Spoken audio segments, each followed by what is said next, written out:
Watching X-Men 97 and then watching X-Men The Last Stand is like eating gourmet sushi and then eating gas station sushi. I'm Seth, and today is day 9 of 365 reviewing the movie from every ticket stub I have saved since 2004, and we're already into 2006. Today we're talking about X-Men The Last Stand, directed by an actual sex pest, starring King Hugh Jackman, my queen Halle Berry, two actual knights from England in Sir Patrick Stewart and Sir Ian McKellen, as well as Anna Paquin, Kelsey Grammer, Famke Janssen, Vinnie Jones, James Marsden, and a partridge in a pear tree. In 2006, this movie felt like the end of an era. Like, there's a cure for mutants, the Dark Phoenix is showing up, Magneto's boomeranging a bridge. Watching it now, it's kind of like all trauma, no therapy.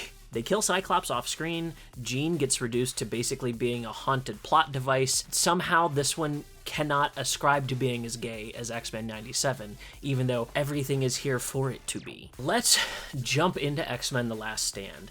As a kid, I was an absolute fanboy. You could not have convinced me that this was a bad movie. What's a plot device? I don't know. Why do female characters need agency? No one's telling me these things, and honestly, I think Kid Seth has a lot to defend here. There's a bunch of really, really great ideas. It's just the execution that's not exactly coming together, but this movie looks like the previous two. It feels similarly. Actual construction of the filmmaking really does dial this in as part of a trilogy, and even the finale of a trilogy. I think where it really starts to fall apart is where it starts to abandon the things that had become important to us over the first two movies. Matthew Vaughn was originally supposed to do this one, and he's actually been on record saying that his version would have been a full 40 minutes longer and would have been a lot more dramatic, and starts to sound a little bit like X-Men 97 after a minute. X-Men 97 is like all gas, no brakes. I had such a good time with that show, and so that's my recent X-Men stuff in my head as I'm watching this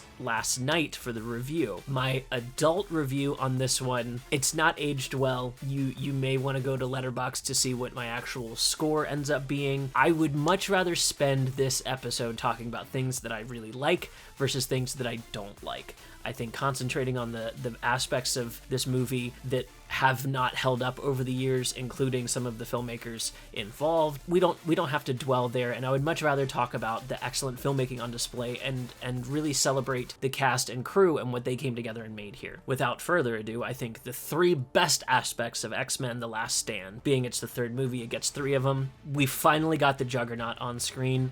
Say what you will, and I get it, this is not anywhere close to what he's like in the comics, but to be in 2006 and to have a filmmaker going, I know enough about this TV show and these comics to know that the Juggernaut needs to show up, that is a decision that somebody got across the finish line, and in filmmaking that is worth celebrating.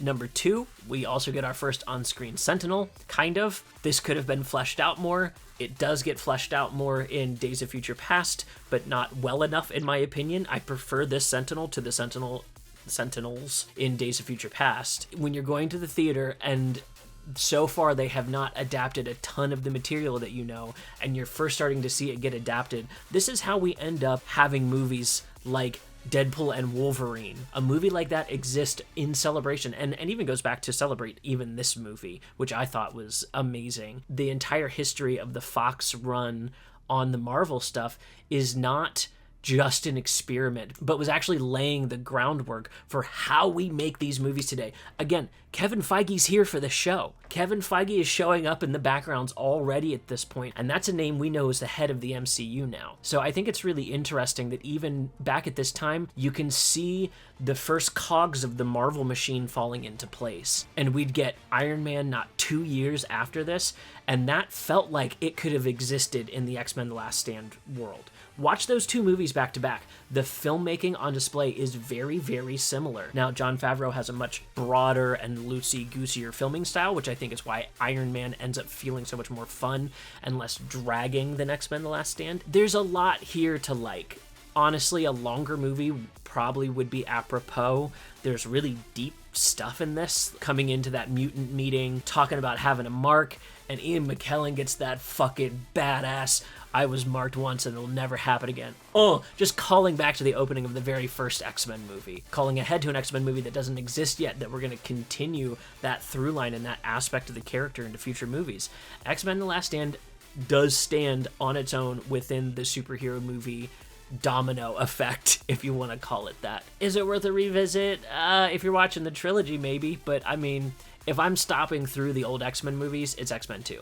I skipped the first one, I skipped the third one, it's X-Men 2. Or maybe Logan. If you like this breakdown, I do this every single day. Hit like, drop a comment, let me know your hot takes on X-Men The Last Stand, and follow if you want more movie nostalgia with a filmmaker's eye. I have a full review and score over on Letterboxd, and if you'd like to support or dive into these movies deeper, you can go check out my Patreon. That helps keep this challenge going. From there, I'll see you tomorrow.